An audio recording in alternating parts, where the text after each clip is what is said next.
Welcome to example number 7. This is another buoyancy problem.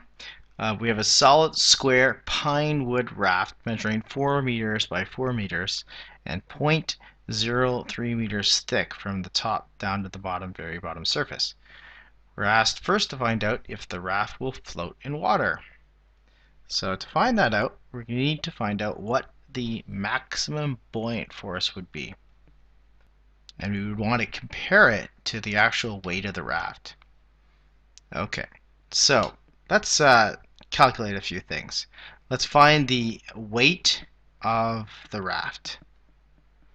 Now, the weight of the raft would be F equals m times g. Now, m is the mass of the pine wood.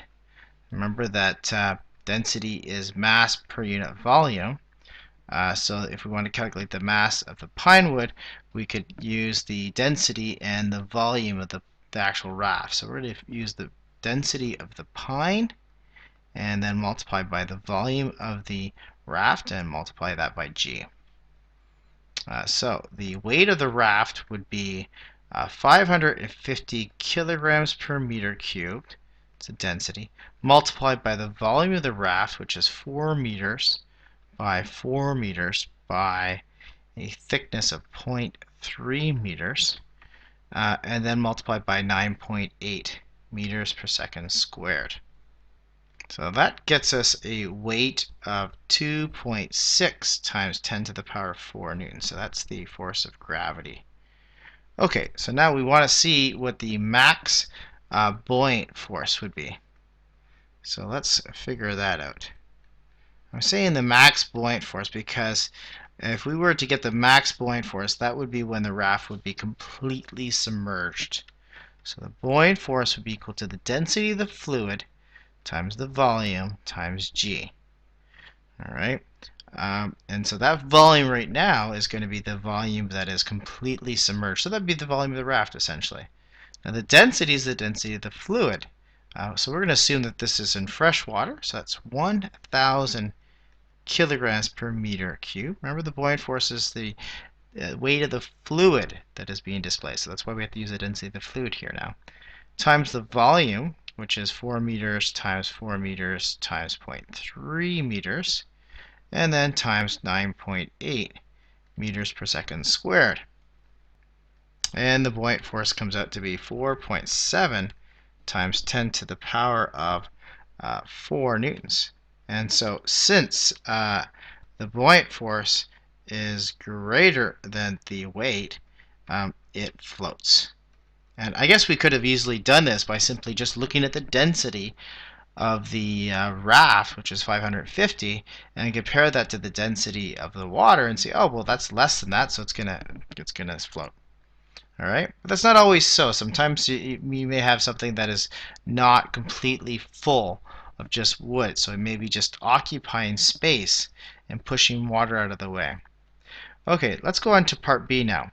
So part B is if the raft were to suddenly just float, what would be the distance h here that would be below the surface of the water? So in this particular case, now if you look at the sort of the water here, and then there's the raft like this, and now we'll just draw a free body diagram for that raft. So we have going downwards here, we have the weight, and then going upwards is the buoyant force. Now this is not the same buoyant force as we had here, so this is really the max buoyant force. So I'll just put FB prime. This is the buoyant force when it's just all in balance. So really the sum of the forces in the y will be equal to 0, and the buoyant force will be equal to the weight. Okay, so let's do that over here.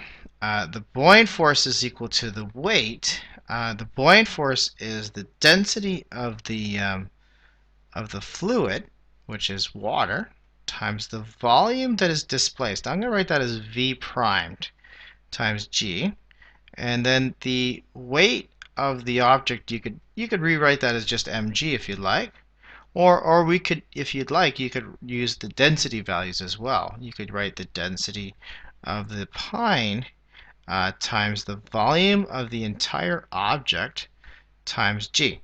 And the g's cancel out. So what's interesting to see is that the volume that is submerged, V primed is really the volume that is underneath here. It's really this volume right here. That partial volume submerged divided by the total volume of this whole raft, we could just leave that as V, I suppose, is really the same thing as the density of the pine divided by the density of the water, which is equal to 550 kilograms per meter cubed divided by 1,000 kilograms per meter cubed, which is equal to 0.55. And that volume, if you recall, volume is the cross-sectional area. So if you think of this as being sort of this has a surface area A, V would be area times the total height, which the whole height is 0.3 meters. And the volume that is submerged would be the same cross-sectional area, but it would be just this H that is below the surface. So we'll call that maybe H primed, I guess. So H primed here. And so you could, I suppose, rewrite this as A times H primed and A times H, and you'll see that the areas cancel out. So really, the height that is submerged is really 0.55 times the original height. So 0.55 times a height of 0.3 meters, which gives you a height of 0.165 meters. And that's very interesting too, by the way, to note that the ratio of the heights is the same as the ratio of the densities.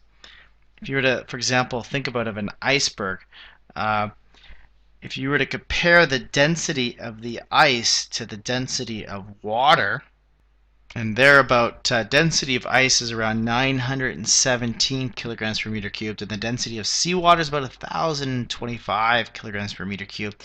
If you do the ratio of those two, you'll get 0.89, which means 89% of the iceberg is actually below the surface of water.